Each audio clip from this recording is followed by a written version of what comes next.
We are live here again from the digital floor of Exalted Funeral Convention 2020 for a panel called The Makings of Adventure. I'm very excited to be sitting down with some folks whose work I absolutely adore and talk to them about what goes into creating great adventures. I've played adventures by all of these creators and loved every single one of them, but also the folks who are here. When I asked people in the EF community and in the +1 community, whose adventures do you love? These were some of the names that quickly came to the top of the list also too. Rather than me introducing them, I'll let them introduce themselves in just 1 second. But if you are here live with us in this room right now, please do realize that we are recording this. The chat can't be seen by the recording, but again, your avatars and names can be very smally seen on the screen because we're just grabbing straight from the convention space. So just so everybody is aware of that. If you are out watching on the Twitch stream, thanks for joining us. Most of the comments and conversations are going to come from live inside the convention. I won't be keeping a super close eye on the stream, but I will pop over to it every once and a while. It's just one of the realities of digitally being in two places at once. But again, this is the Makings of an Adventure panel here at Exalted Funeral Con. Thanks for Exalted Funeral for hosting this great convention, letting us partner with them on both the main stage content as well as the overall convention. If you're watching right now, feel free to dialogue with each other in the chat as we go. Toss in questions also later on in the conversation. I will move to the side. People can come up and ask questions directly. If you want to interact with our great panelists, ask them some questions, maybe have a little bit of a back and forth.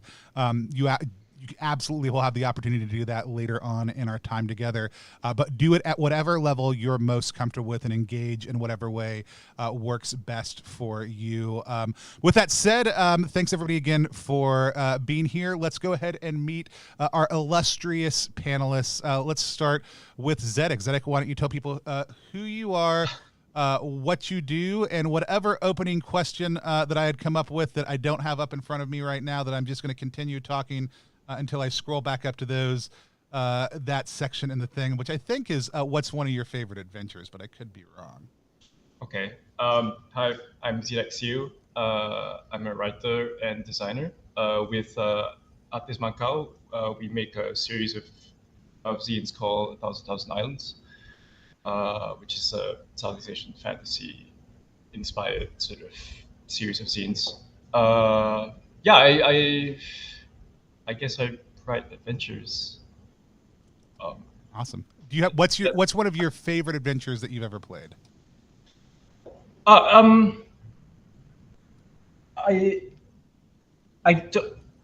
not actually played my favorite adventure, which I think is something that I want to talk about also, because my favorite adventure of all time is Deep Carbon Observatory, because it was the first one I ever read that was like, wow, this doesn't suck.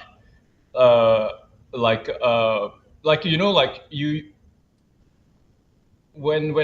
I started sort of seeing and encountering sort of role-playing game texts, it was always like, okay, this is great for a game, right? But Deep Carbon Observatory was the first one I read where it's like, everything about this is beautiful.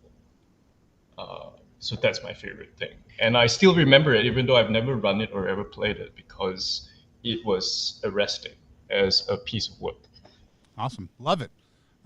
Chris? Patrick Stewart and Scrap Princess is Deep Carbon Observatory. Awesome. Chris, same questions. Yeah, hi, I'm Chris Bissette. I write adventures. Probably best known for like working in Mug Bug stuff, but I write all sorts of things. I absolutely don't know what my favorite adventure is. I don't know how to answer that question. Do you have a favorite one at the moment, or one that you go back to a lot? I go back to Behind Closed Doors, Luke Gearing's Best Left Buried Adventure a lot. The absolute best Warhammer Fantasy campaign ever written. I was about to say the best Warhammer Fantasy campaign ever written. Just because he does so much with so little. Like, it's not a very long book, but it's got investigation in it, it's got horrible murder, it's got dungeon crawl, it's got overland exploration. It's just like a greatest hits of what makes a good adventure. No matter what kind of adventure you're writing in one book, it's amazing. Yeah, so that's probably my current favorite, or the one that I go back to the most. But yeah, awesome. And Jason, same question for you. Yeah, hi, I'm Jason Codorva. I am the founder of the Gauntlet gaming community, and I co-host a podcast called Fear of a Black Dragon, which is about OSR and old school modules and adventures. And I'm a publisher as well. I'm the co-publisher of the Trophy series of games, along with its co-creator, Jesse Ross, and I have my own games as well, Brindlewood Bay and The Between. Awesome. And my favorite adventure is also Deep Carbon Observatory. DCO just for all the reasons that Zedeck said, like it just blows my I just think about it, like I think about its different parts. I think about all its different, it has so many like different discrete segments, and each has something really, really cool going on, and you can spend a lot of time in it. But I think the thing I love about it most is it has a clear reverence for like where the hobby came from, and then expands on that, right, and goes in like interesting, cool directions. So yeah, it's a favorite of mine. But since DCO was already said, I'll also say that there's an old Dragon magazine adventure called The Ghosts of Mistmore, which is amazing, and I wish somebody would so good pick that up and publish it again. It's so good. It's like the best. So yeah. Awesome. Love it. Well, I can't wait to dive in with y'all. Let's start out with just kind of for each of you, when you pick up an adventure, when you're reading through it, when you're looking through it, what are some of the things you value most in an adventure? I think the best way to explore like what makes a good adventure is to talk about our experience reading and playing them rather than just abstract theory. So what are you looking for? What makes you excited about an adventure as you go through? Jason, let's start with you, and then we'll work back across. Well, I think at a sort of threshold level, it has to be something that catches my attention, right? But that feels almost like table stakes. Like it has to be something kind of at a basic level interesting. Kind of going beyond that, I really like playability. I love to read modules and adventures, and there's a lot of pleasure in that, and it's a worthy thing to do. But at the end of the day, I always want to get something to the table, and so when I'm right in the middle of it, I like it when a module has been designed with like helpful, thoughtful things with regards to play, right, to make it easier for the GM to kind of navigate the pages. So that's my basic answer. Awesome. Chris? I think for me, the thing I value the most in an adventure is ideas that I couldn't come up with myself. Because it's very easy to sit and, I write adventures, or it's easy to run an adventure off the cuff with no prep. But if there's something in a book that I look at and think I could never have come up with that on the fly, that's super valuable to me. It's easy to surprise players, but as a GM, I want to be surprised by the text as well. And that just makes me want to run things, because I look at things and go, damn, that's really good. Awesome. Zedeck? I'm not sure whether I'm sort of repeating what Jason kind of said, but it really is that single, or just I'm kind of echoing both Chris and Jason, because it is for me a great adventure, or an adventure I want to run, or actually the only criteria is an adventure I can remember, because I can't really, I have such a bad memory, especially when I'm trying to prep for a game and like I'm just dying inside because like I'm so nervous or whatever. The adventure needs a specific thing in it, and it could be a piece of artwork, it could be a creature, it could be a turn of phrase or a situation or a design element, which is, wow, this is the example that I always recall is Michael Prescott's Sky by Inspire, where you part of that sort of adventure location is it's set in a ruined tower, and goblins have cast this curse on it, which people in it slowly become blind to the color blue or anything wearing the color blue. It's such a simple. I mean, it's so gameable. It's so arresting as a detail because it's like, as a player, you're kind of like, wow, this is really cool. As a GM, it's like, it feels easy to run Put it because together because it one of my is. friends did it. Okay, this is your stop. It's Sorry, that was Ben. Sorry about that. What was I saying? Oh, the blue thing. It has an internal logic that sort of permeates the entire space. I think that's also a thing that's really big for the adventures I like or basically remember is that the thing that I can remember for them in them is really gives you a key to the logic of the space and creates a like. I don't really like Fight House dungeons because I can never make sense of them, and because I can never remember them, I can't run them. So like things like that are Awesome. Yeah. Perfect. Thanks. Let's talk a little bit about examples of this. Zedeck just gave a great one of kind of what stands out to him. But for Chris, when you think about like ideas I couldn't come up with myself, right? Like, is there an example of somebody else's work that you've read through that you're like was one of the first times, or maybe just to stand out of like I never would have thought of this had I thought about it for a million years? What are some of the places you've seen that? I'm going to embarrass Zedeck now because my two go-to examples are both from his writing. One is your Doomed to Speak adventure with Best Lot Buried, Whitehair, the big white dragon that's shedding its fur all over the countryside, and people are like choking on it, and it's getting wrapped up in things, and like the idea of a dragon as an ecological disaster is. I don't even know if that's right, but that's what my memory of it is, and that's the way I've run it. Is just phenomenal, and I come back to that a lot.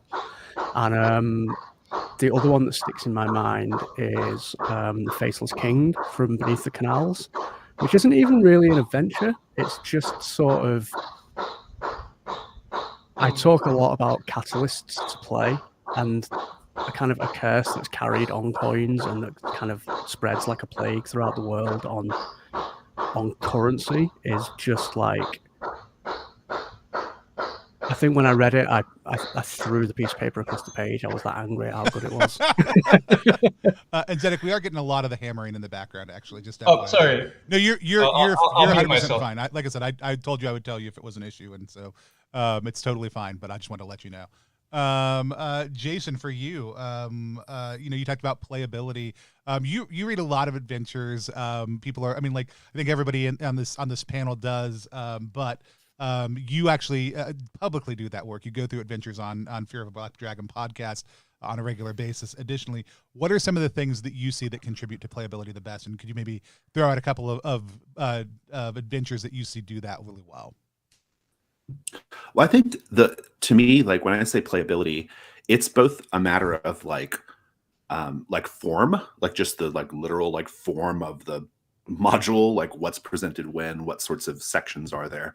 But there's also like an issue of kind of getting to what Zedeck said. Like there's a sort of high concept or a theme or just like a big idea that kind of for me like goes through the whole adventure and is something I can always kind of return to as a touchstone, right?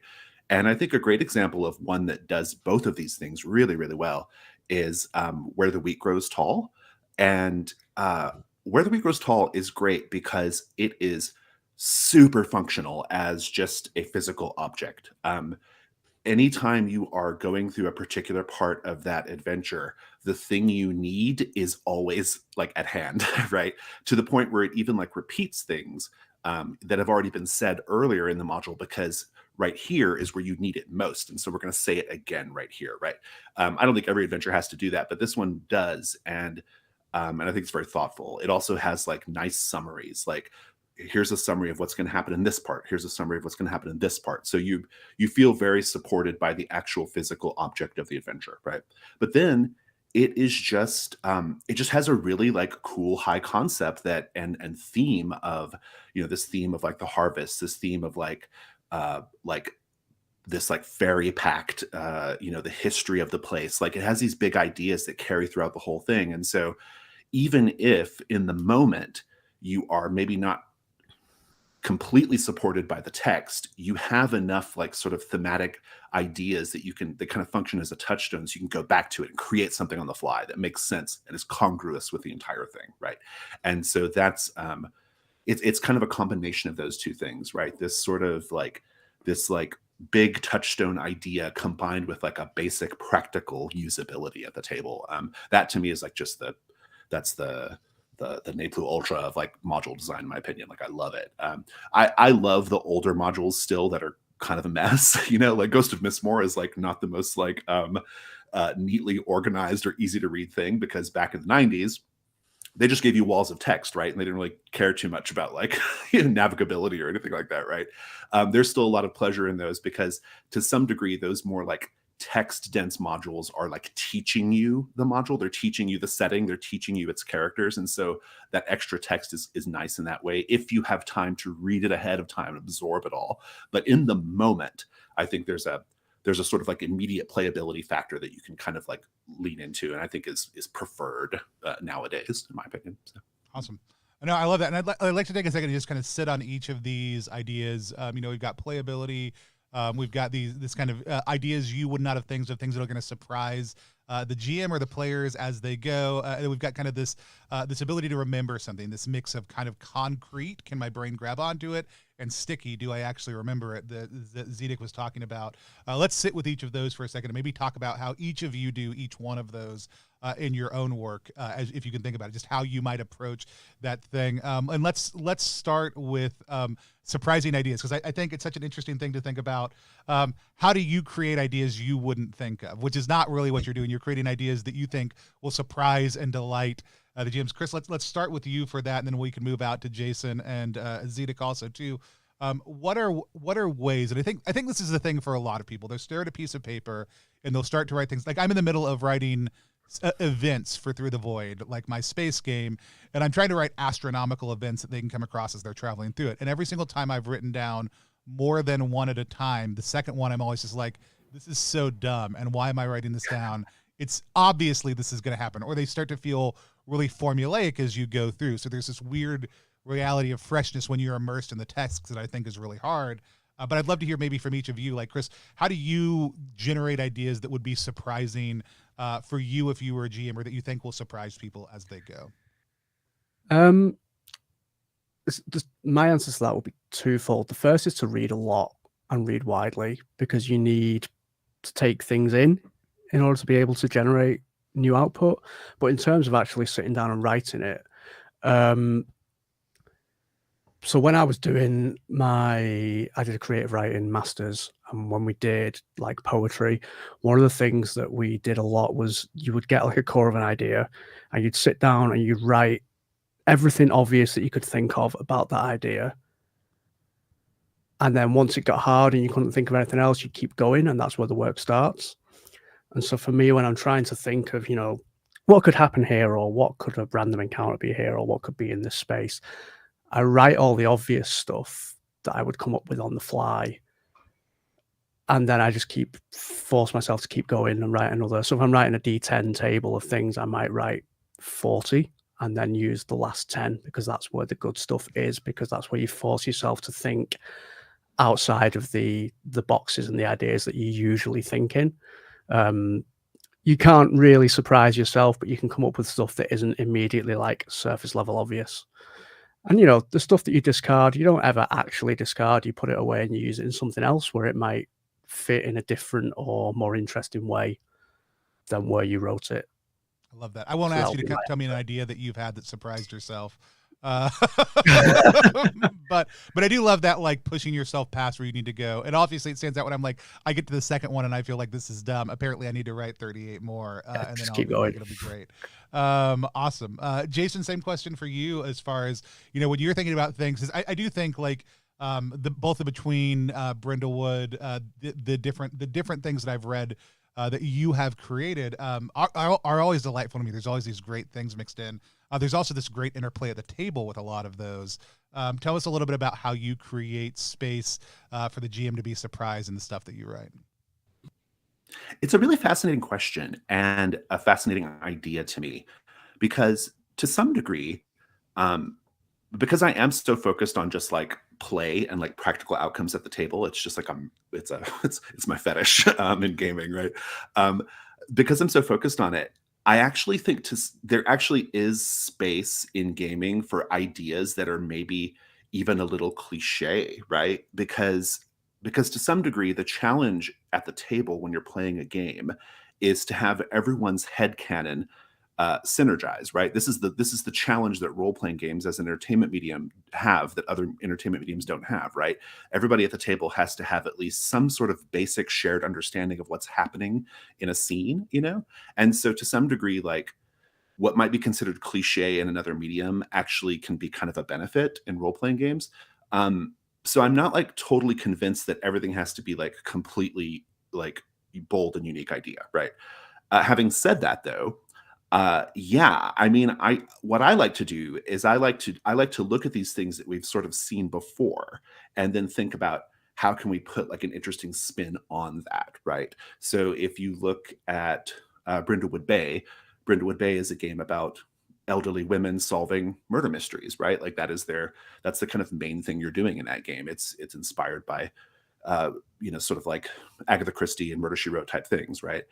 Um, but the twist and the thing that I add to it is just the basic idea that there is like a dark occult conspiracy underneath it, right?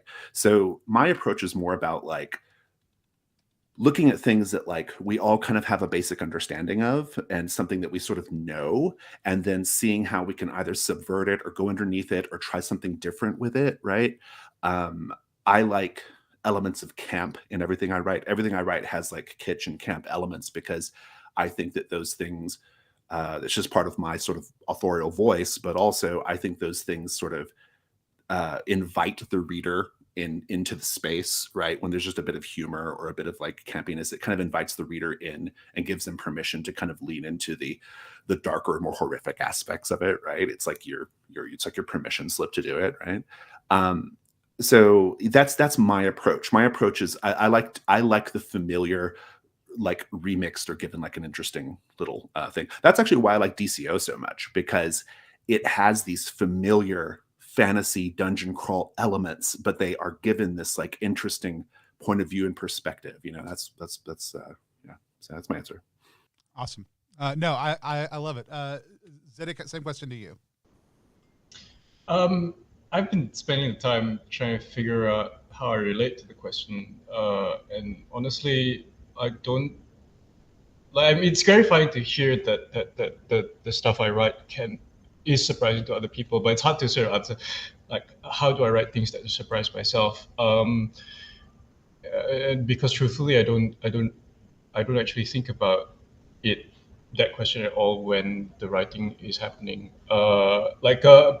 Jason mentioned a sort of thing about like it's okay to be cliche or to sort of rely on sort of genre, sort of like and I mean I was trying to think seriously about whether it's a like certainly there is a sort of underlying sort of generic DNA when it comes to RPGs. But for example, because most of the things I write are so heavily inspired by a specific geography or a specific milieu, which really doesn't have a sort of generic, like doesn't have a bedrock of other references.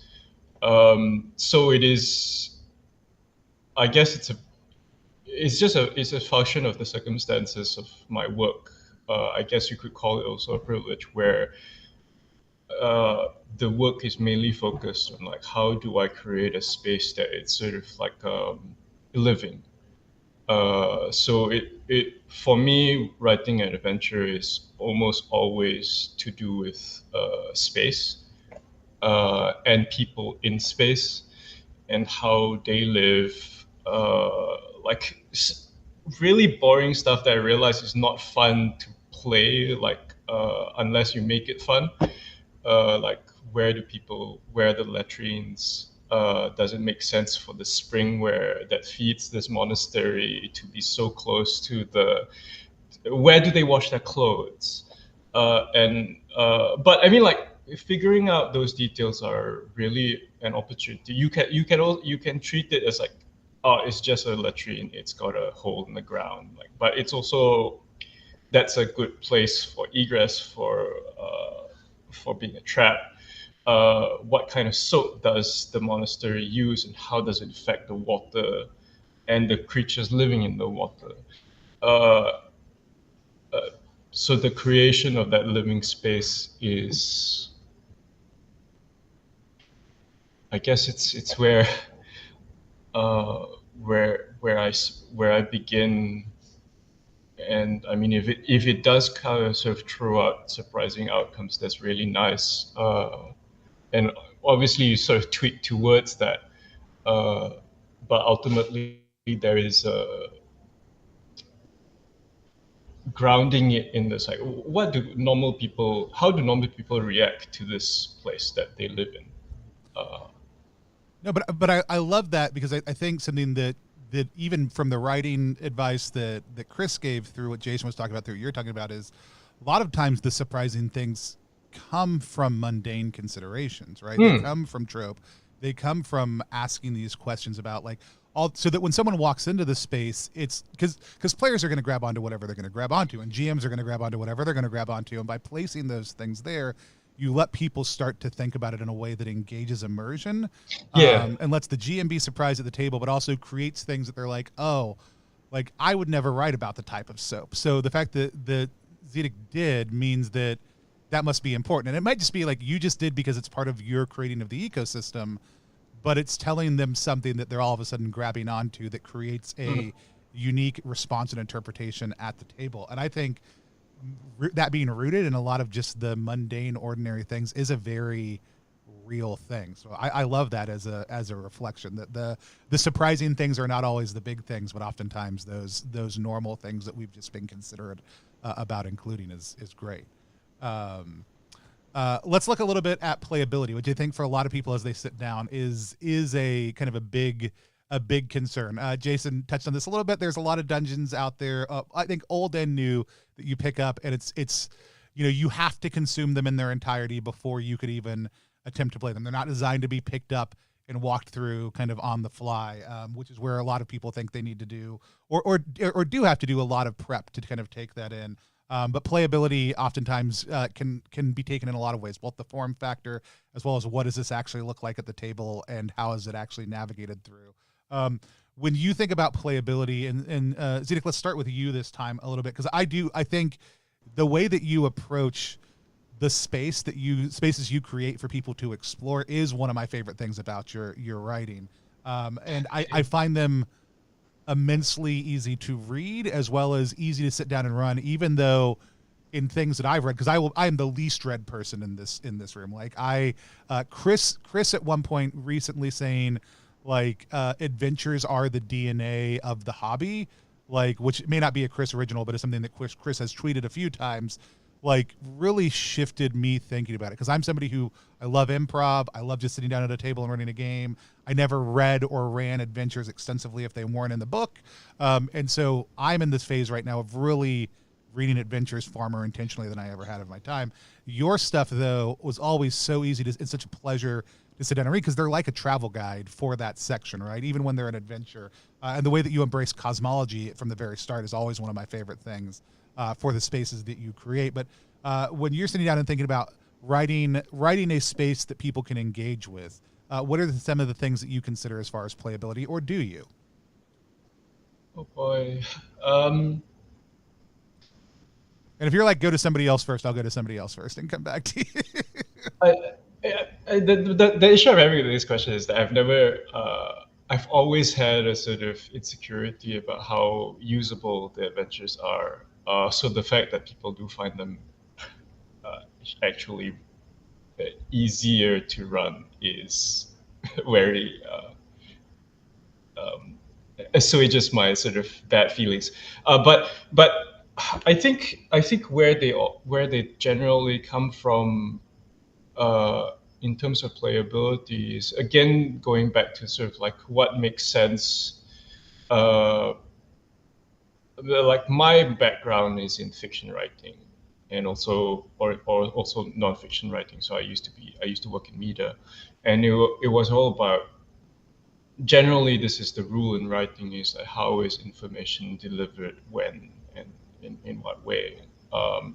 So it's writing considerations always.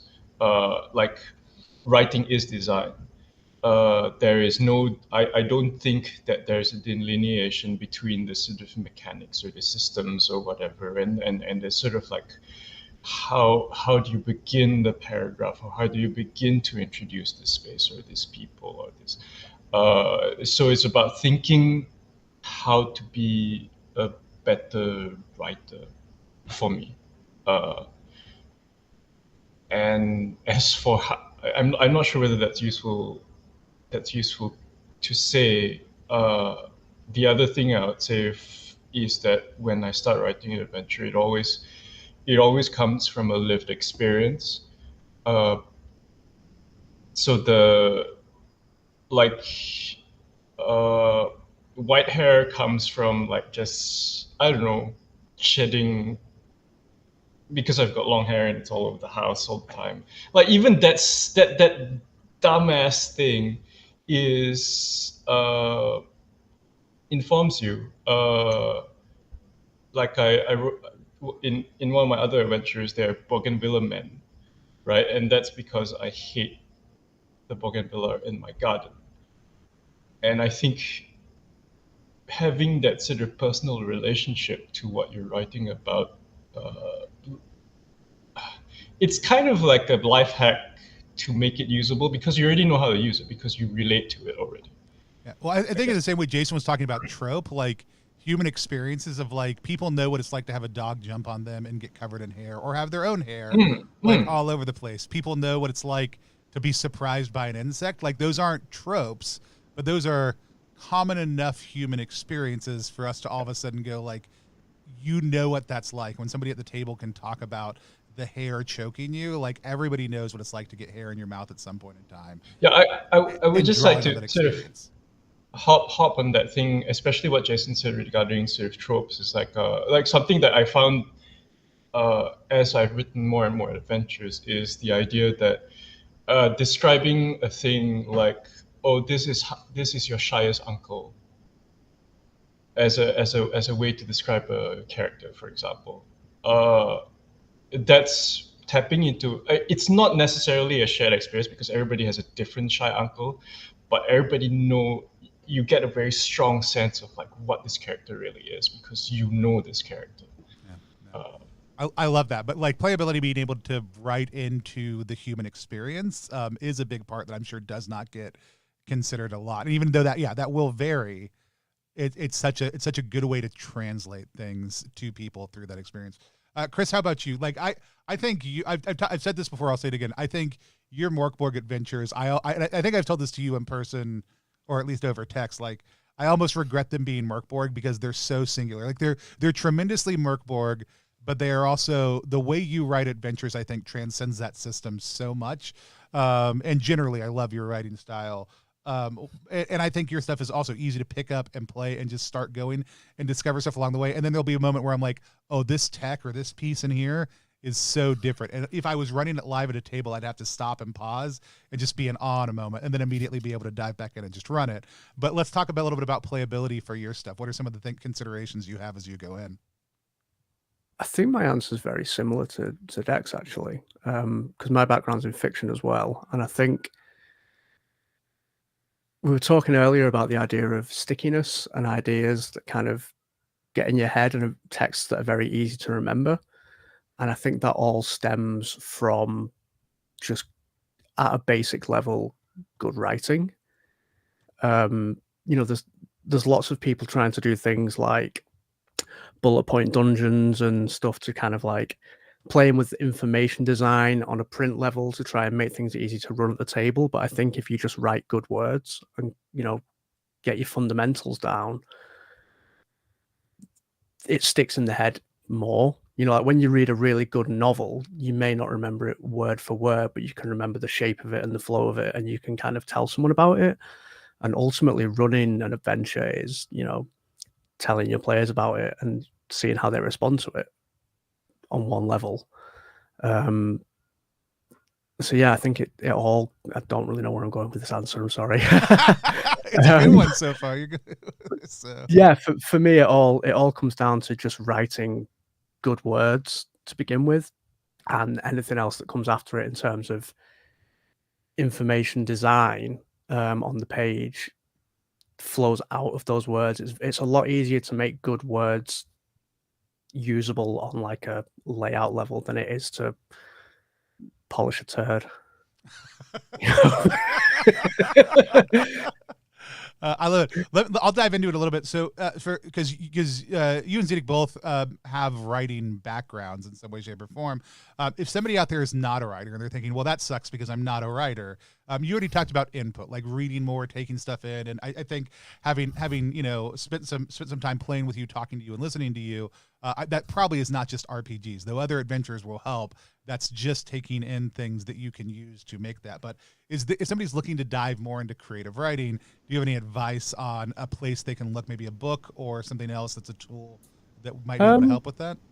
Honestly, the best way to get good at writing is to just write lots. Just, you're always going to suck. The first time you put pen to paper, you're going to think this is really hard. That's but the more you the do it, sad reality. yeah. And it never really gets any easier, but you get a feel for your own style, you get a feel for how language feels, and you just get better at it over time. Like the only thing that helps you get better at doing the work is doing the work. Awesome. And there's lots of things you can do. Like I used to pick up bits of writing that I really loved and copy them out word for word just to feel how someone else's words felt, but that's very I've got a master's in creative writing. You don't need to be doing that kind of stuff. Just write and put stuff out and be writing the next thing. And by the time you realize that the thing you've just released is crap, you've written 3 more things, so it doesn't matter. Perfect. Awesome. Love it. Jason, playability was one of your big things. Talk to us a little about how you approach this in your own work.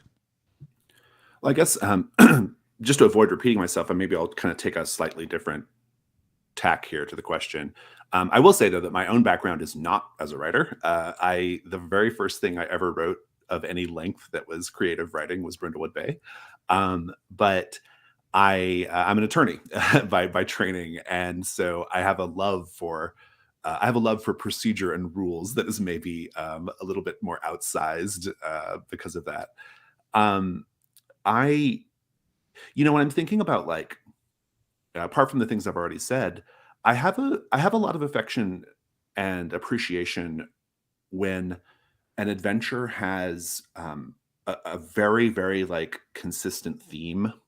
And then I like it when that theme is very dense in the text, right? Like it comes up a lot, right?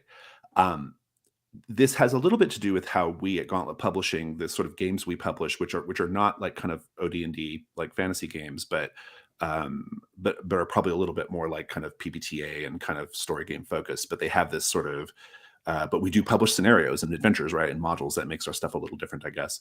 But those scenarios, like the mysteries for Brindlewood Bay, the threats for the Between, and the incursions for Trophy, they have a slightly different function and form from a traditional scenario mystery, which is they're all about like picking a theme and then packing that theme in very, very densely onto the page, which probably doesn't sound like good writing, and maybe it's not. I would like to think that the individual pieces are well written, but as a sort of like whole text, I don't think it's the kind of thing you sit down and necessarily read for pleasure, right? But what I like about this approach is it is about playability, because it's sort of I think like when you really focus on like a big idea or a theme in an adventure, you're kind of teaching the GM and eventually the players what this space is about, and how to interact with this space, and um, how to always like and how to respond. Like, how does this world respond? You know, how does this particular little setting respond? Um, there's a certain like kind of I guess like there's a certain kind of like hackiness in just like focusing on your big theme and putting it like in every place. But at the table, and again, this is kind of like my main concern at the table, that very, very like condensed uh like theme actually kind of I call it the blooming flower theory of game design. It actually blooms out at the table, and it doesn't feel so sledgehammer. It doesn't feel so hacky, because there's lots of space in the middle, right? There's lots of space, like when you're talking at the table, when you're chatting about this, chatting about that, the players are maybe doing things that the module didn't foresee. And so the theme kind of gets like kind of spread out in a way that feels more natural and more coherent. But the GM like knows how they have to relate to this space, and they know how they always have something they can throw out there to help, or to kind of keep that sort of vibe going, right? And so that everything we publish has, particularly Trophy, has like a theme as a major focus, and I do think it's a playability thing. Now, having said all that, I think a lot of times in some of these adventure modules that I cover on our podcast, I think that maybe this happens naturally in writing, right? Like, I don't get the sense that the creator of the module necessarily was thinking about theme at the top of their mind, but just because of the way writing sometimes goes, it comes out, right? And so I do think it's like a practical thing that you can do in your writing to at least create like a sort of baseline of congruence and coherence between the adventure, and its different parts.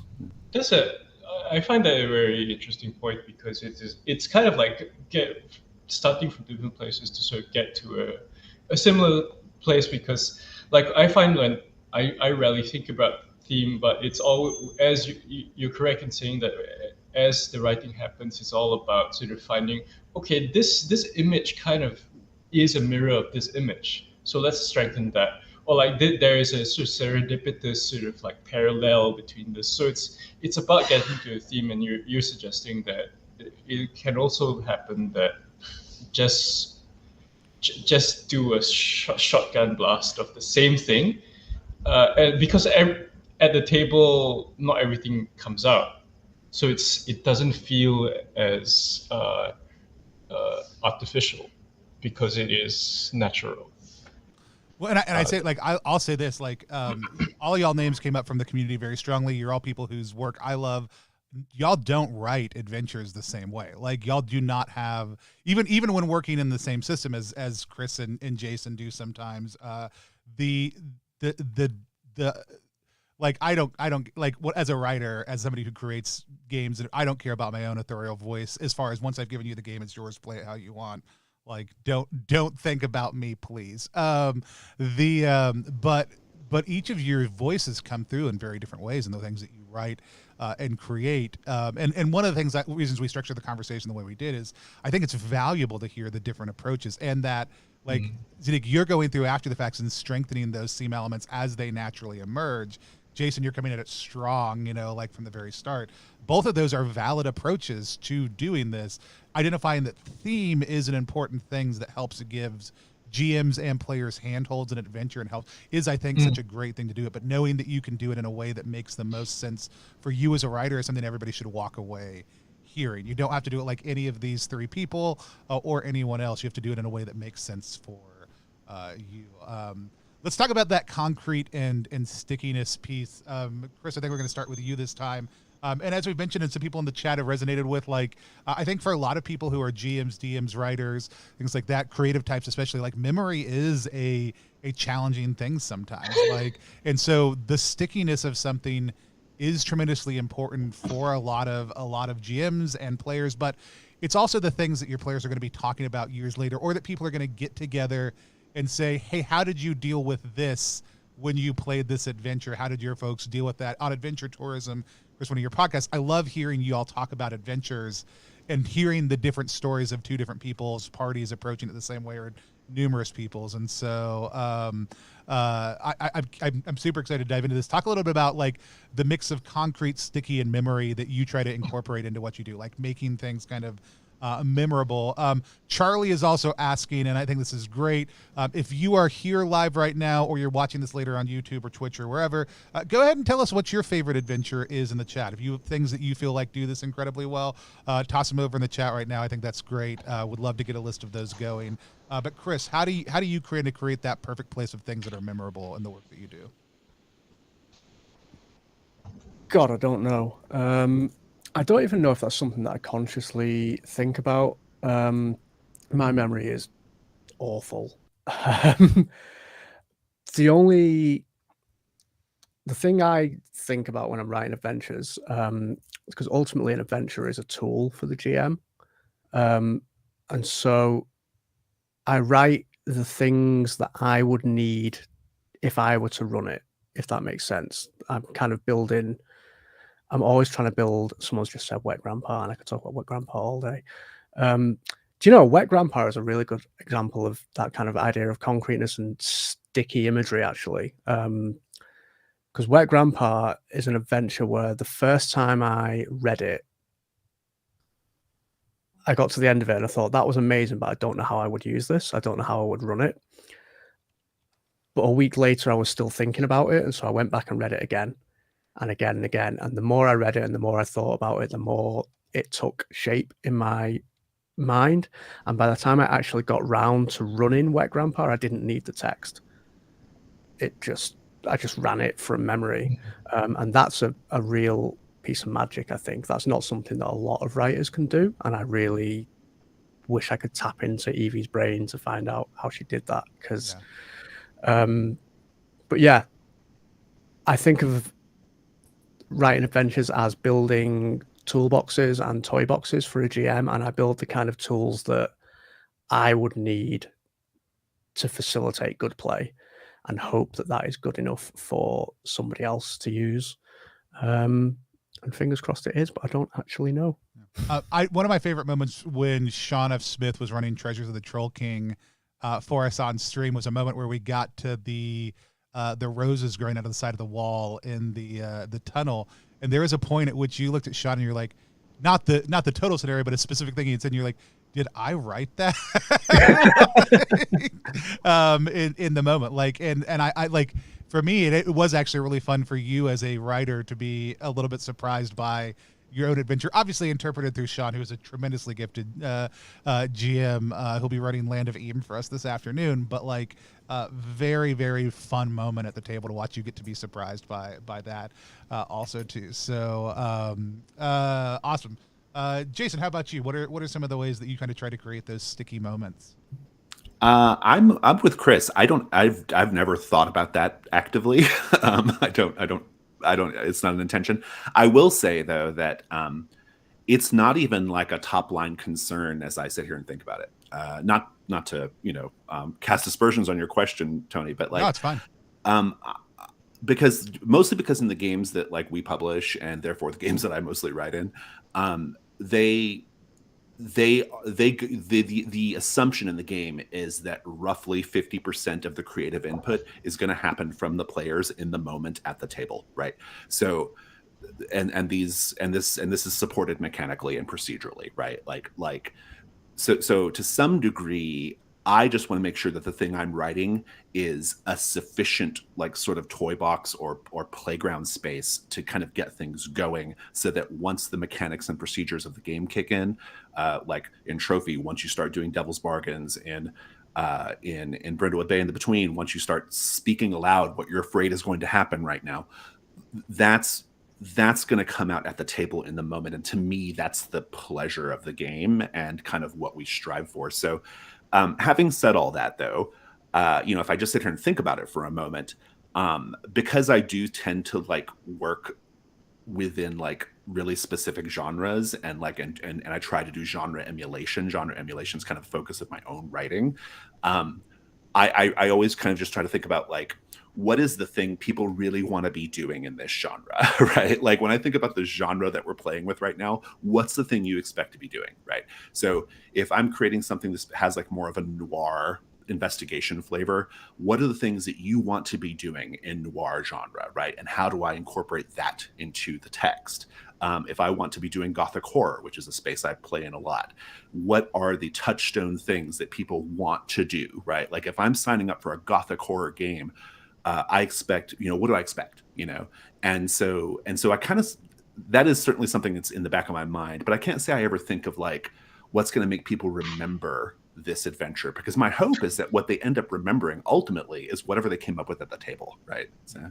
No, and I would expect nothing more than for you to subvert my question, Jason. But no, I almost brought up the play structure last round, but I knew you would probably bring it up this round because I think like one of the things that makes your design so great, and one of the reasons I enjoy it, it's something that I emulate in my own design, is just the ask the table, right? Like those things that have like a big part of playability is letting the table take ownership of the text and the stuff that's written for Brindlewood and the Between and other that does it so well because you're telling them the spots you want them to take over. I think that every table does that, and it's a great thing to lean into, and it's a big part of what makes RPGs great.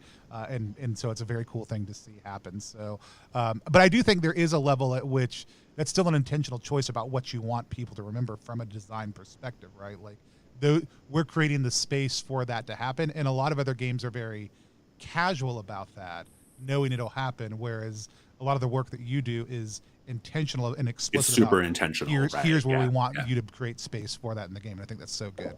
Zedeck, for you, this was your point, and I know for you it's like this mix of concrete and sticky stuff. What are some of the ways that you kind of try to incorporate this in the work you do? I do feel like, because this is a huge consideration for me when I write, and I think there is something to do with the fact that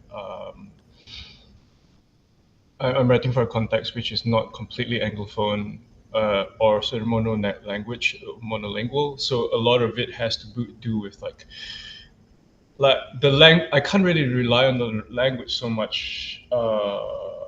And I guess I can't rely on the tropes so much because the tropes are unfamiliar. Like one of the most common things I always get an email about is like, hey, I bought your adventure. It's really great, but I would never run it because I don't feel like I can comfortably represent these things.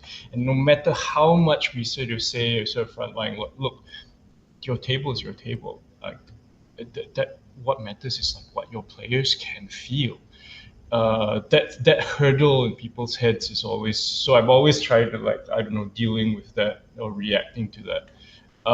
And really in the writing, it's all, or in the sort of design, is about, like, I find that that advice of like never name a goblin, just it's kind of maybe it goes too far. It's like, oh, you just want to say it's a goblin because you shouldn't delve in this too much.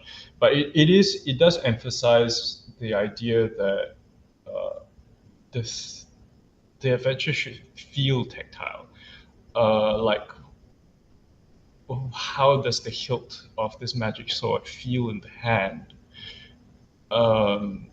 If only because as I'm running it, I may not be able to rely on the description, but if I can mime it or sort of communicate non-verbally in other ways, like when you peek over the garden wall and there is like a bush that you're face to face with a bush, that really, like, just creating those moments where it feels there is a feeling in the body. And I feel like this is not really to do with adventure design, but this is also like this relates to my inability to play games without video, because we play games online, right? And like some people are really comfortable playing a game without sort of a video feed, and I find it's so very difficult because it's like that layer of tactility is lost. I'm rambling now, but No, When- I love it. Like, I mean, like, it is such a huge thing. And obviously, people need to play a game in the way that they're comfortable.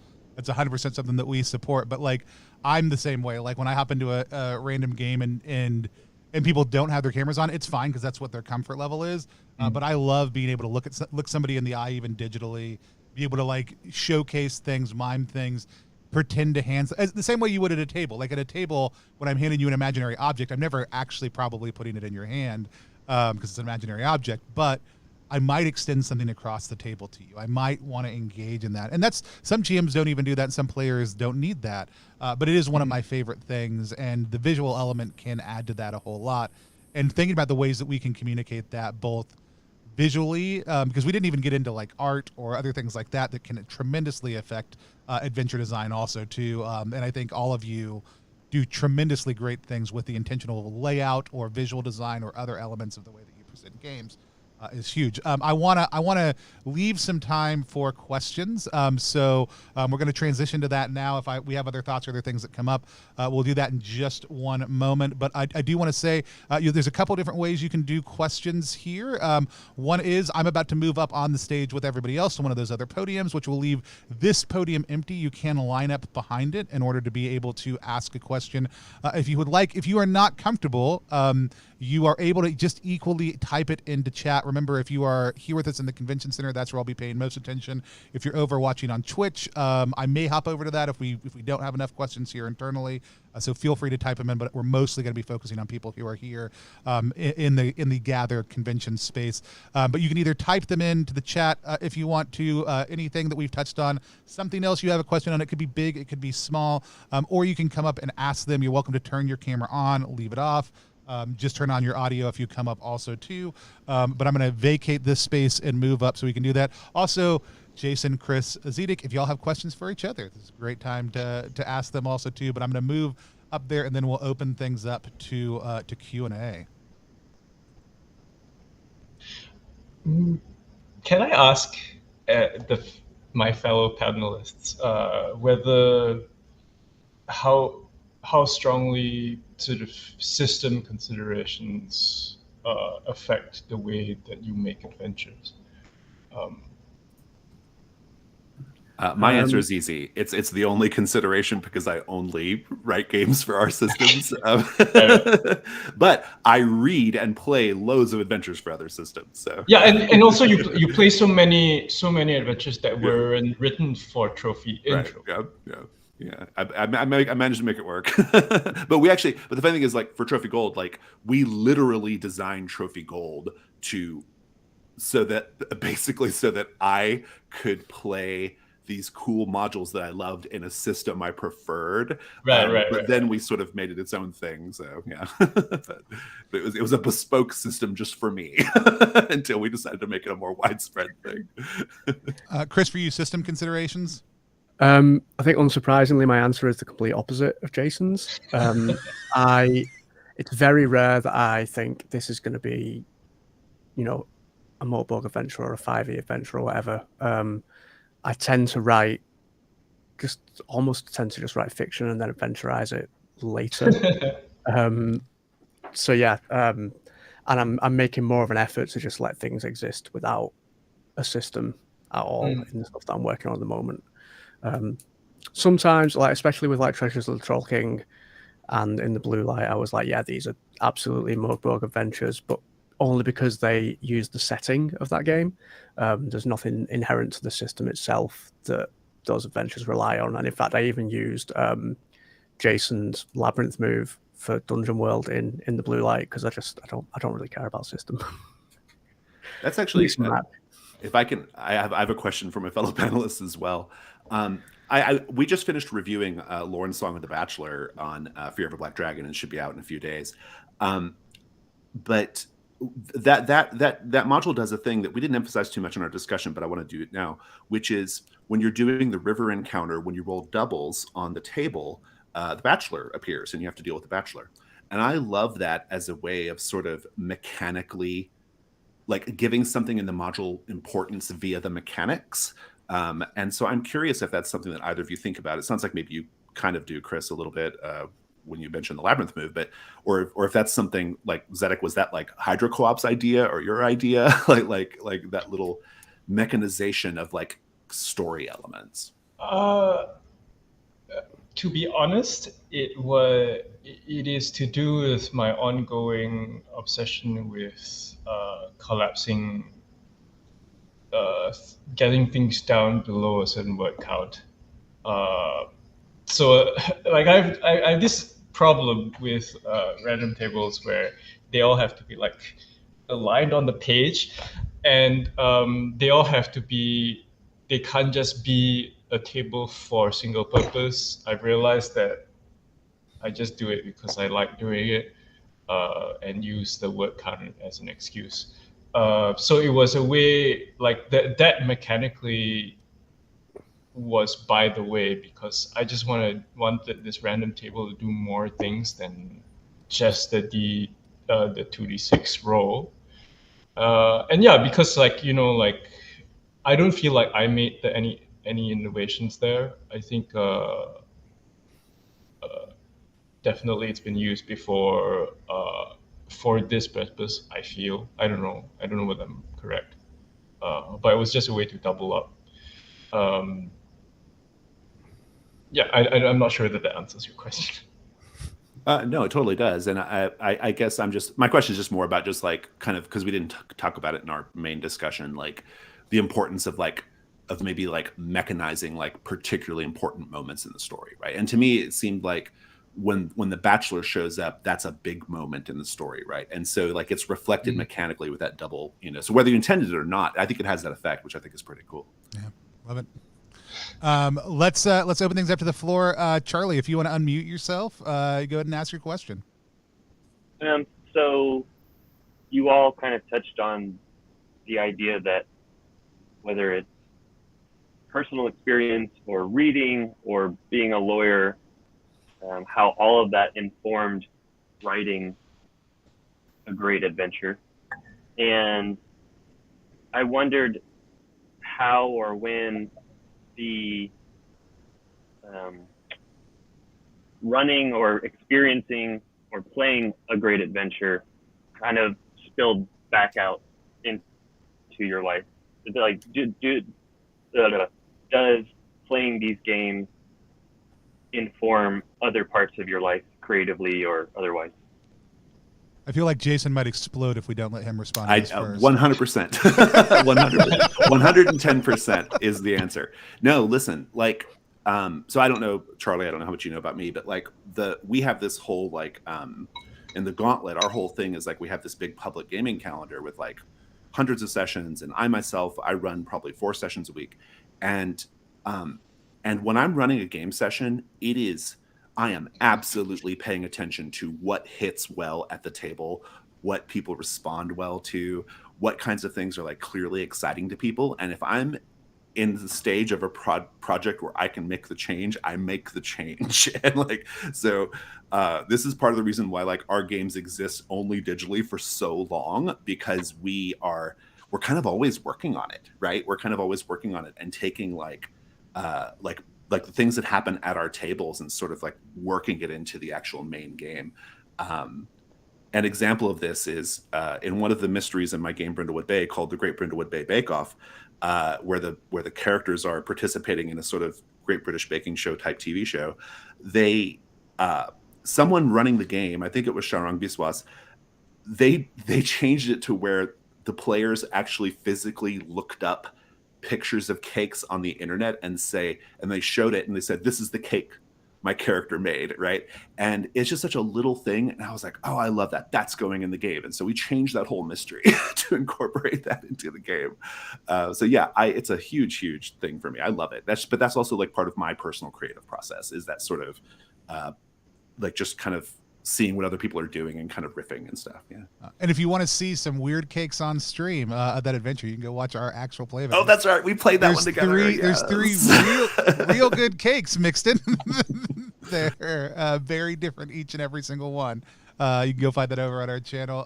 Chris, Zedeck, for either of you, how play spilling back into your design process?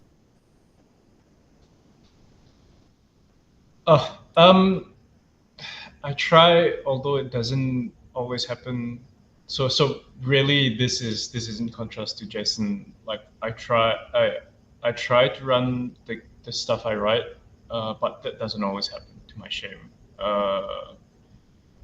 I try to say, to assuage myself, and say that, you know, like if it works as a game text, and it's one of those things where I don't, like Chris mentioned with Red Grandpa, it doesn't, if it sticks in the mind, somebody will find a way to run it. But I mean, that said,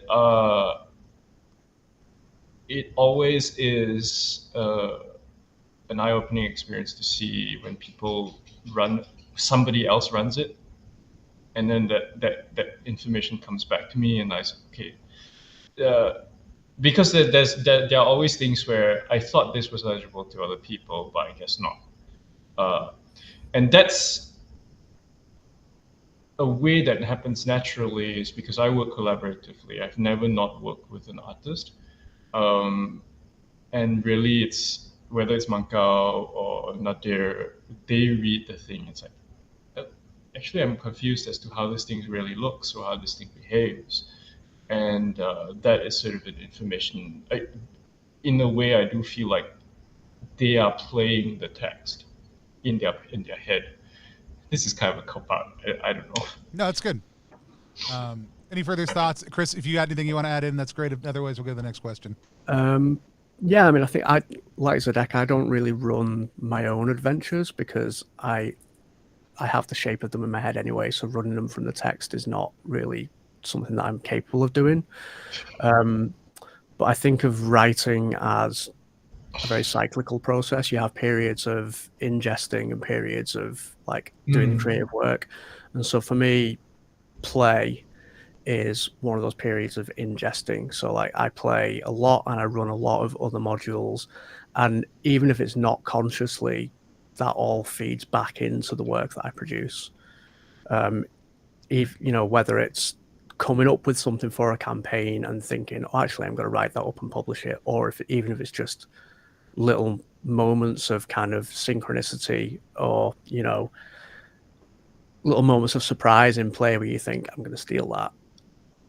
It all feeds into itself as kind of a craft and as process. And play is what we all love, so you know, just do as much of it as you can. Awesome. It's playing other things is what is making. So yeah. Love it. 100%. Let's move to the next question. Andrew, if you want to unmute yourself, you can go ahead and ask. All right. Hi. Thank you so much. Yeah, my question is that when you all are, I guess, have an adventure idea, you know, so much of playing an adventure comes down to like usability. When you're writing down your, I guess, idea for the adventure, are you thinking about things like layout and what you like the reader's perspective, kind of like what Chris mentioned? It's always different from playing from the text versus creating it in your head and knowing exactly like, oh, this is how I imagined it. So when you're writing things, how much of like while you're writing does like design come into play to like, oh, well, I want to write this, but maybe I should just immediately get rid of this because I need to make sure that everything is fitting on the page. And so how does the writing part and the layout and visual part kind of come together? Is that the question? Andrew? Yeah, pretty much. Like, Perfect. or do you just like kind of focus on writing, like this is my idea, and then later you'll get down to the editing and everything like that? Yeah. Chris, why don't you take that one to start with? Yeah. My answer really is not at all is the answer really for me. I write everything. All my first drafts are done longhand on a piece of paper with a pen and ink. And then I write into a markdown editor. So I'm always focused on just the words first and like the flow of information.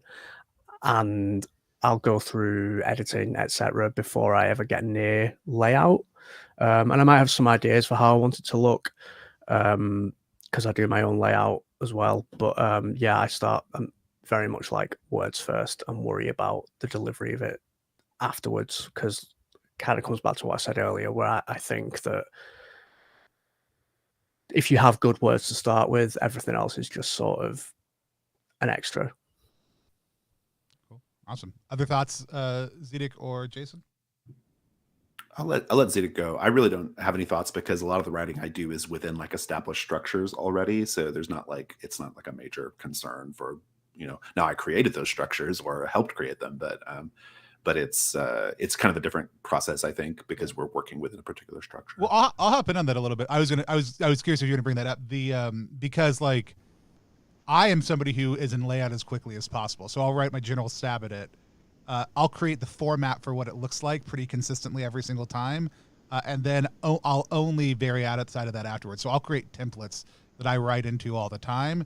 And I'll choose when I want to violate that template and make extra things. So I love writing stuff for like Brindlewood and other things like that because I know where the spots go. And that gives me a lot of shape. So I am the opposite of Chris, in which I'll go freeform, lay out as quickly as possible, figure out what the shape is, and then edit again after that and write more if I want to. But Zedeck, any thoughts from you? The only thing I'll say is that I wish I could write in layout, and I feel like I should learn, but I'm very lazy, and the reason why I'm lazy is because I've had the privilege of outsourcing these questions to whoever I'm collaborating with. So awesome. Steph, thanks for joining us. Any go ahead and tell us what your question is. How do you write for games in which it's assumed that the GM writes everything, such as like Blades in the Dark, where like the value of the game comes from personal relationships from like PCs interacting with each other as well as NPCs, sort of on a individual level? Jason, this feels like a good question maybe for you to take a stab at. I think it is. And I'll throw out that Chaotic and I play together every week. This is a plant, is what you're saying. No, it's not a plant. No, not a plant. Not a plant. It's an interesting question. I think that our publishing structure is sort of is kind of like in this middle space where a certain amount is created by the creator of the module. A certain amount is the GM's adaptation, or a certain amount is created by the creator. A certain amount is provided by the players in the middle of play, and then the keeper or the GM has the job of sort of of joining and incorporating the things all together, right? I think it's a different style of writing. I think it's a different style of game, frankly, and So I guess my answer to that question is like I think it just starts at the sort of system level. Like I think the system has to be something that is ready to support that, I guess. I did not know Blades in the Dark had the potential for scenarios. I didn't think that's how Blades in the Dark worked, but I don't play Blades in the Dark, so I don't know.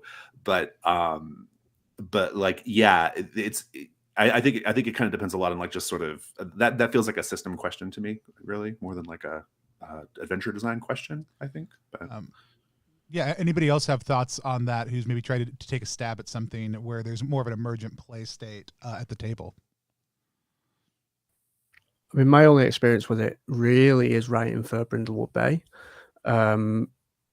because so much of what goes on in a Brindlewood Bay mystery comes from the players and the system.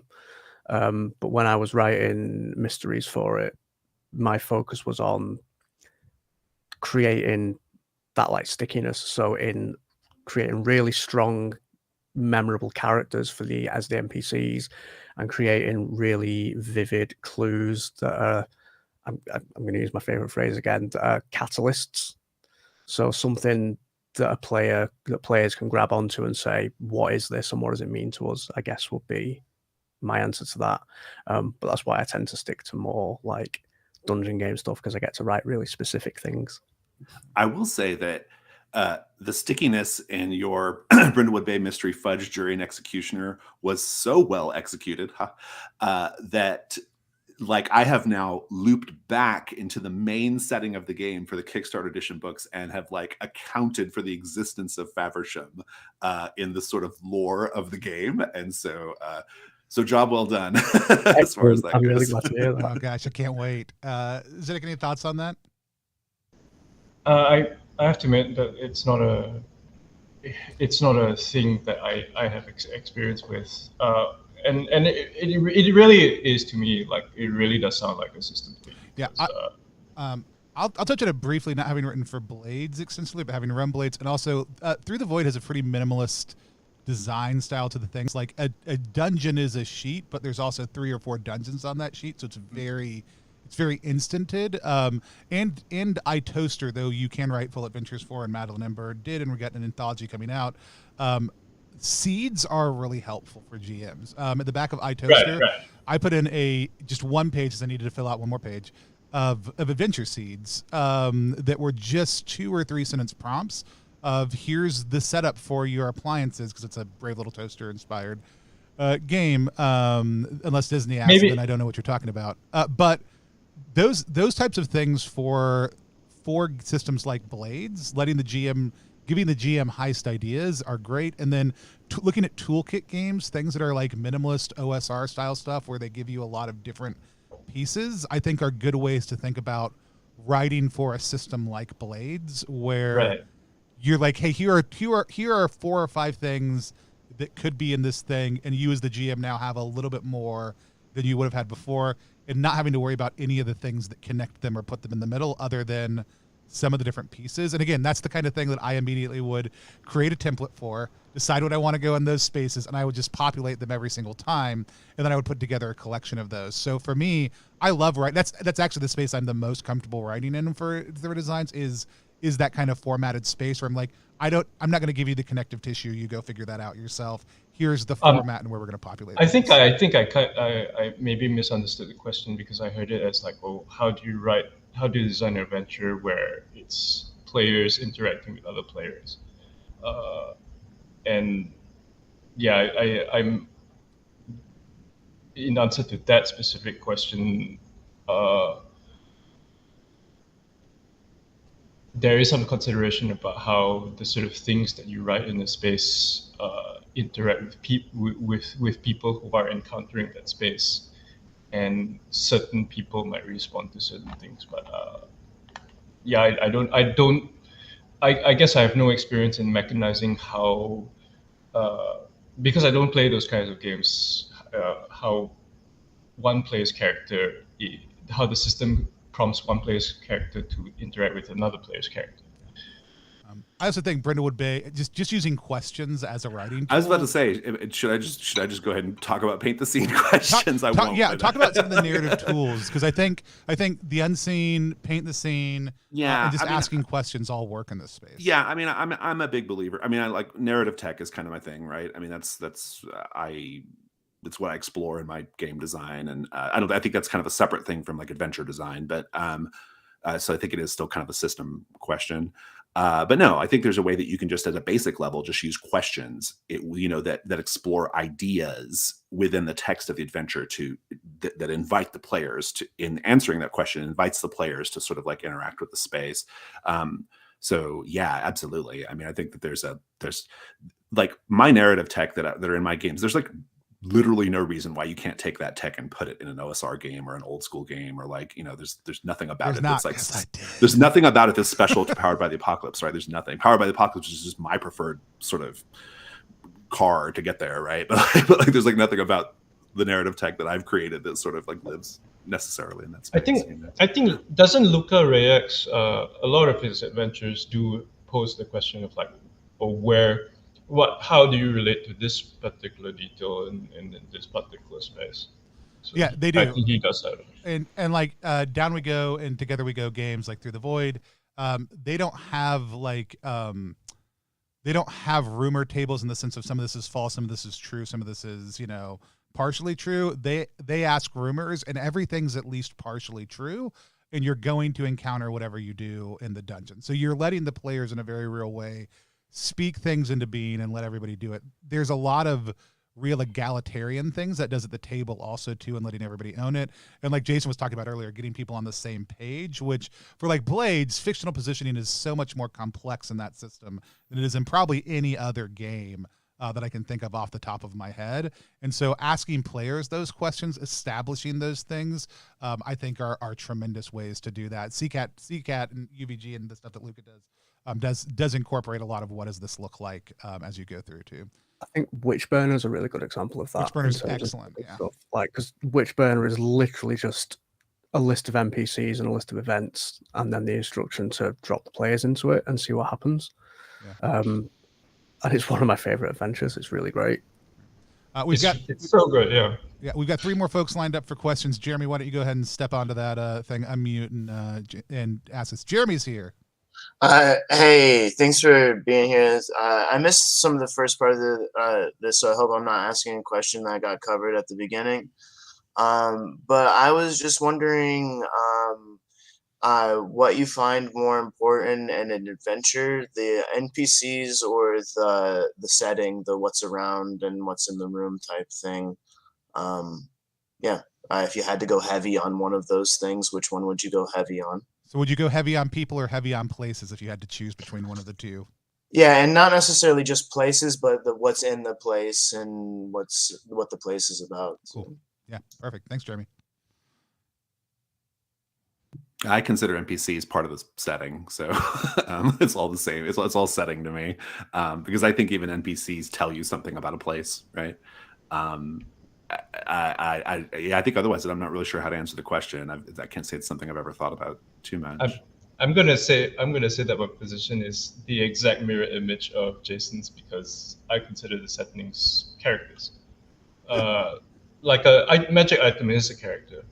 It very often is in my context where a sword has spirit. So writing a place like it was like it wants something is entirely valid.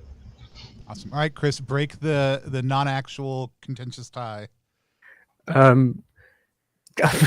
think they're equally important. You need weird little people in your weird little place for your players to interact with, but I also need to be able to pick up a book and say, there's a treasure chest and 2d6 goblins in this room, and have that specificity. Yeah. If I had to go really heavy on one, I honestly don't know which direction I would fall down in. I think that is the unsatisfying yet entirely correct answer to the question. Right? What I will say is, some of my favorite adventures go heavy on the people rather than the things. So things like Witchburner and things like Bats is Sun King's Palace, which is what he calls a talking adventure. Yeah, so good. It's all weird little people in weird little places doing weird little things, and it's really fun to run and just get your players interacting with people. But yeah, to me, they're equally important. We're doing a 2-part of Sun King on the 23rd and 24th. So next weekend, that's my weekend. Nice. Is Bats is going to come on and run a couple Sun King sessions for us. No, I do love what's illustrated in that, though, and I think this might be a good thing for people to take away.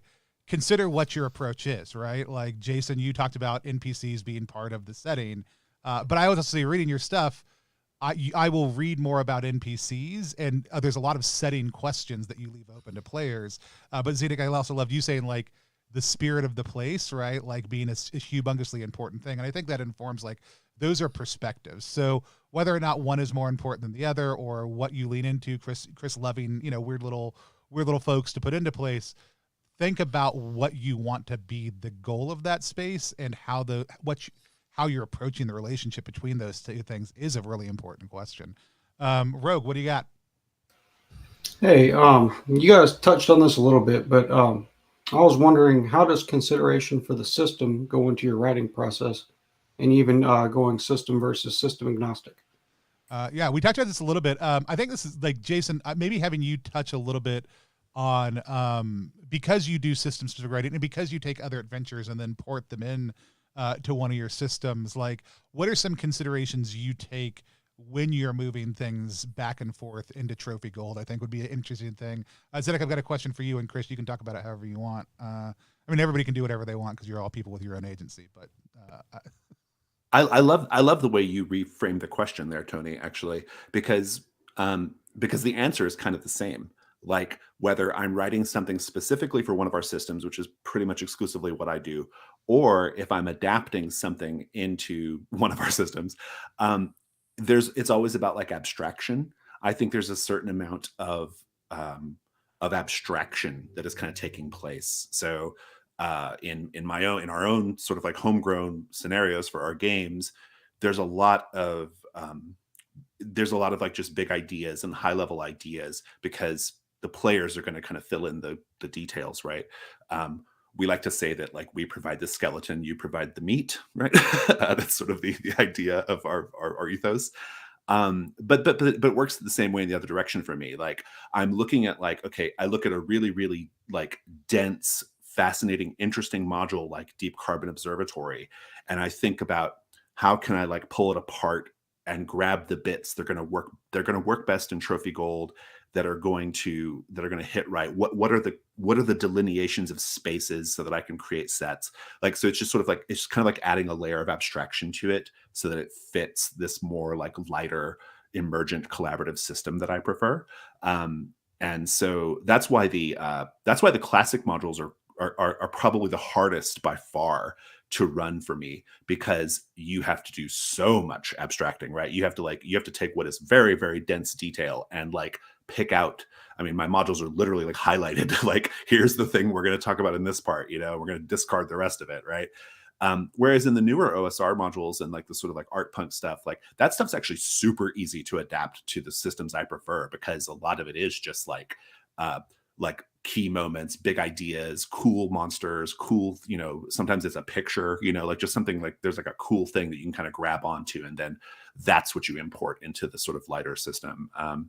But yeah, I think it's about like kind of abstracting and like making less dense, if that makes sense.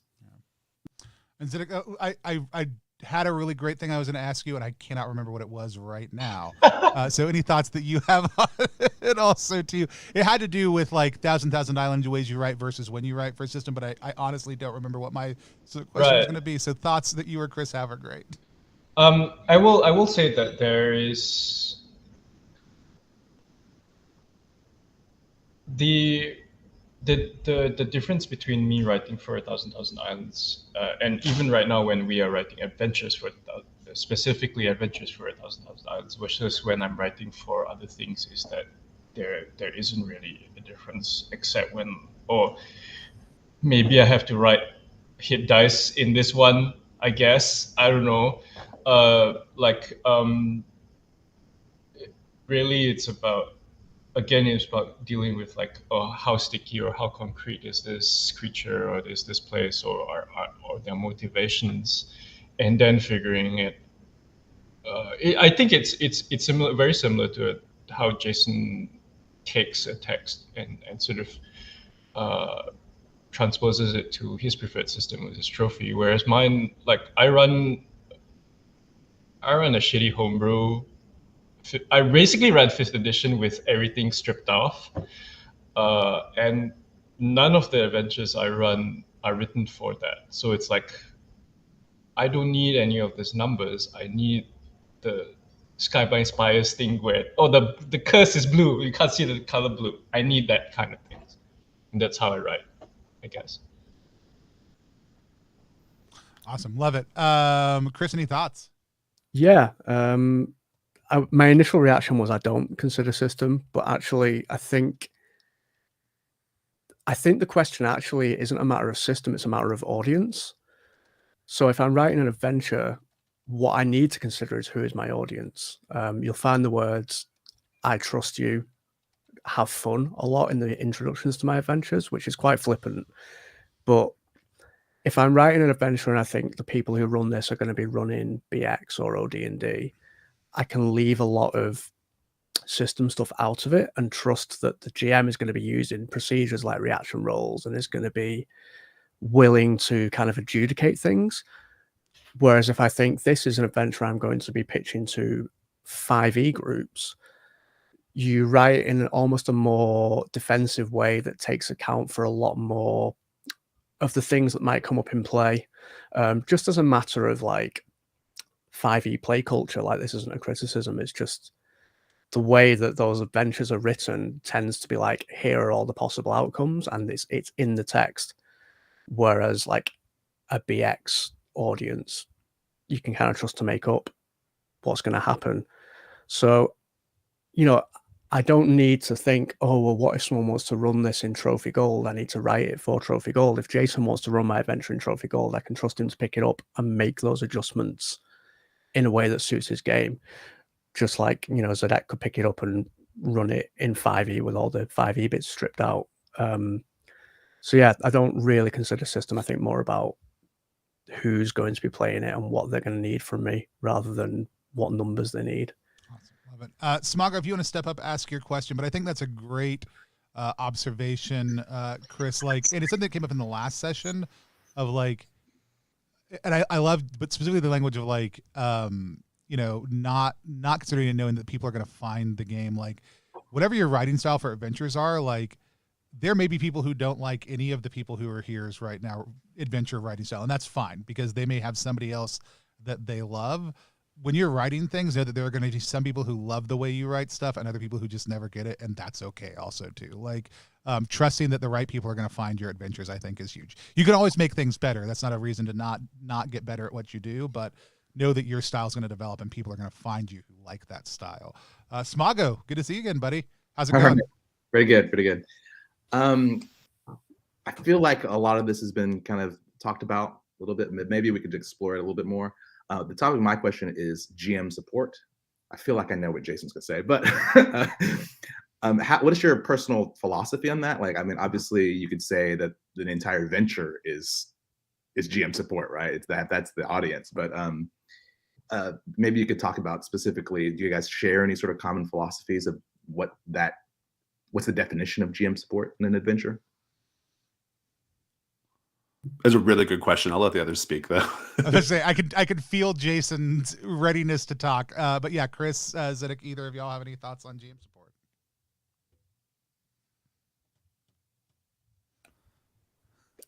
Not really. Excellent. Jason. I mean, go ahead, Zach, go ahead.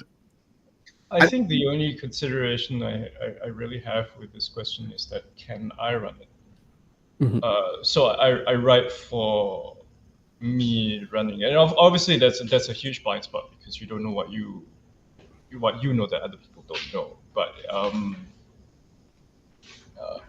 and I think like when I write things, I also write sort of designers notes usually, and which is sort of explaining like, okay, why are certain things this way? What was this meant to function as? And I guess that's my idea of GM support. Like, here's why I wrote it this way. Like Lawrence Song has this note about how it doesn't reward good behavior because that's a political thing for me. And I think that is GM support. Yeah, I don't. That's. I guess that's the only way I can. It absolutely is GM support, and actually the design notes in Lawrence Song are one of the things I really loved about it, because I think that you know, my own game that is Brindlewood Bay, which the full version is getting ready to be done here in a bit. It has a whole section on just like design notes, because I actually do want the readers of the game to understand my intention, right? Like, this is my intention in this game, and I'm not going to come to your house and slap the hand out of your book if you're not like meeting my intentions, but at least you know what I intended, right? But to the question of like GM support, I don't know if I can speak to it so much like in the adventure writing context. I have loads to say about it in the like game design context, and so I'll probably put a pin in that. But I will say that Brindlewood Bay is like, it's literally like 1/5 rules and 4/5 GM keeper support. Like, it's all just like support material and advice. But I think a lot of the stuff we've been talking about is just different variations of like GM support ultimately at the end of the day, right? I mean, it all kind of like feeds into it, which is maybe not a satisfying answer, Jay, but that's my answer.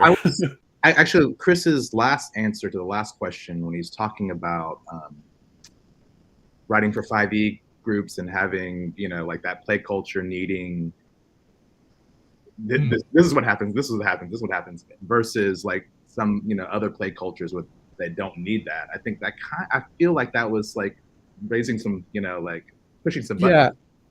Yeah, my personal philosophy on it is that GM support is something that comes from systems. All a system is at the end of the day is GM support. this is how you as the GM are going to run this game for your players. So when I'm writing an adventure and I'm not really thinking about system, I just sort of trust that the system is going to handle that. And I might personally put a note at the beginning saying, like, you know, here's how you might convert this between these few systems. Like, I will quite often include stat blocks for like Mogbog, Troika, 5e, BX, just to make that conversion easier, because monster conversions can be quite time consuming. So I guess to that extent, I do include some GM support in the terms of like doing some heavy lifting on monsters. But yeah, I think the GM support comes from system rather than adventure, and so I don't really think about it hugely. Yeah. I don't know if that's a satisfying answer or not. I think one of the challenging things is lots of times we see systems not do a lot of GM support. Like they add more mechanics in on the That's back the side real that are question, GM-facing right? mechanics. Yeah. And so we're looking for them other places. Spaga, this may not be your question. This is my experience reading games, which I read a lot more games than I do adventures, is I'm always stymied when I see non-structure or non-general advice behind the GM section. Like I never understand why there are mechanics that are in a GM section that aren't just in how you play this game, because I think everybody should know all the rules of the game when they're playing, and GMs can decide when they want to break those, or tables can decide when they want to break those. Like it's always so interesting to me to see anything besides GM support in the GM section, and so I think there's a lot of systems that are in tremendous need of that, and adventures can be that. Like design notes can be really good at that. One of the things, and this is systems, not adventures, like we're going to start putting essays out on play culture in a lot of our books for how we want the table to be, things we want the table to consider while approaching this, right? Things that we think build healthy culture, things that are tremendously influenced by the people you see on this panel and a number of other things through the course of this weekend, people whose thoughts have informed a lot of what I do. And sometimes that comes through adventure stuff where I'm like, oh, this is a really cool way to approach this. I'm just going to start doing it. I'm going to start doing it in other games, right? So I think there's always tech and other stuff you can start to pull out of adventures that are good GM techniques that may not even be explicit to the text themselves. I always love it when an author maybe makes a note of that also, too, of like, if you just want to do this anywhere, you can, you know? Though I think that should be something that most people just understand you can do, but not everybody does. Cool. Awesome. That's all the questions we've got. I will check Twitch real quick, but we are over time by about 10 minutes. Mr. Cultist had a couple questions. I don't know that we have enough time to cover. If you had to give somebody one short response, and maybe we'll just take one person for this. If you were forced to write a one-shot that could be done in a single long session, what's something that the writer should consider when they're writing it, if they're writing for a one-shot? Get them straight to the action. Skip how'd you get the job. Like go straight to walking into the dungeon. Awesome. Excellent. 5-room dungeon. 5-room a weird dungeon. Little person, a weird little trick, a surprise, a boss fight. Awesome. Something that I found really like I don't know whether this answers the question, but like I once had to run an impromptu game for people who never played before, and it was like, okay, you are in here, how do you react? And that ran really well. So skip the sort of character setting, like your players will bring that. So essentially figure out what you're not going to do, right? More than anything else, I think is a great way to summarize all that. I love it. Real quick, I would love y'all to tell people where they can find out more about your stuff. Also, if you have something that's come out recently or is coming out, feel free to share that with people. Jason, let's work with you. We'll work our way back across over to Zedeck. Jason, why don't you tell people who you are, what you do, and what your favorite project is they should check out right now?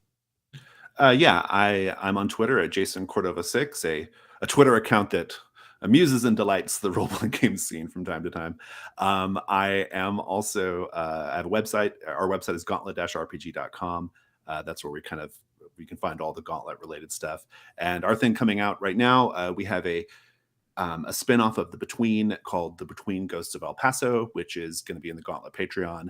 And then if you backed Brindlewood Bay on Kickstarter, the Brindlewood Bay PDF will be done by the end of this month. So really excited. Yep. Awesome. Chris? Yeah, I'm Chris Bissette. You can find me on Twitter at Pangalactic, which is like the drink from The Hitchhiker's Guide to the Galaxy for some reason. I run a website called Loot the Room, which is loottheroom.uk. And yeah, I'm going to be putting out a big bundle of adventures in August or September when they're done. So watch this space, I guess. And Zedeck. I'm Zedeck Siew. I'm Zedeck Siew. I'm at Zedeck Siew on Twitter. I've got a blog called Zedeck, and that's zedecksiew.tumblr.com. The website for 1,000 Islands is 1,000islands.com. That's where you can get our zines. We post sort of research notes there, stuff like that.